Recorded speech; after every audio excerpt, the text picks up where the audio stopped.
The government is now openly debating whether it should police which male voices young men are allowed to hear and replace them with state-approved role models. At the Standing Committee on Canadian Heritage, Humberto Carollo of White Ribbon told MPs that boys who search online for guidance are being swept into misogynistic and hateful content disguised as self-improvement.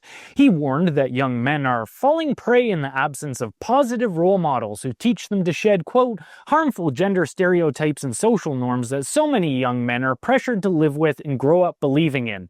His proposed fix is as tyrannical as they come. Quiet the voices he dislikes and promote government-approved allied influencers instead.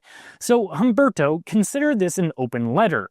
Let me explain why young men are drawn to figures like Andrew Tate, Myron Gaines, and other red pill figures, the ones you clearly mean. It's not because millions of boys suddenly developed a hunger for hatred, it's because unimpressive, condescending, and pathetic men like you, backed by woke politicians, academics, and the media, have spent 15 years telling them the same thing. Sit down and shut up.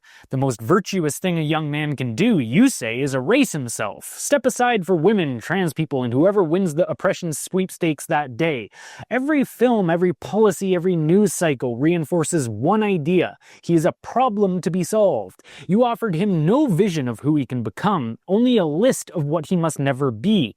That failure makes sense, though, because listening to you and looking at you, it's obvious that you have no idea what it means to be a man. You embody what Nietzsche called slave morality. Unable to meet the traditional standards of masculinity, you try to redefine the standards altogether. You dress this up as compassion and allyship, but it's thinly masked self-interest. You can't earn respect as an individual, so you cling to institutions. You can't reach the ideal, so you work to destroy it.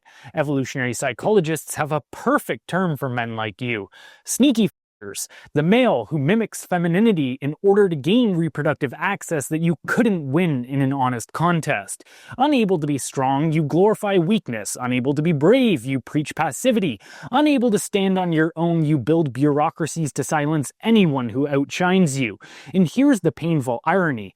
I agree that parts of the Manosphere are actually a mess, but they thrive because of men like you. You and your cohort created the demand. Young men listen to you and feel only guilt, confusion, and shame. Then someone, anyone, speaks to their desire for strength, and they follow. You're not the hero in this story, Humberto. You're the cause.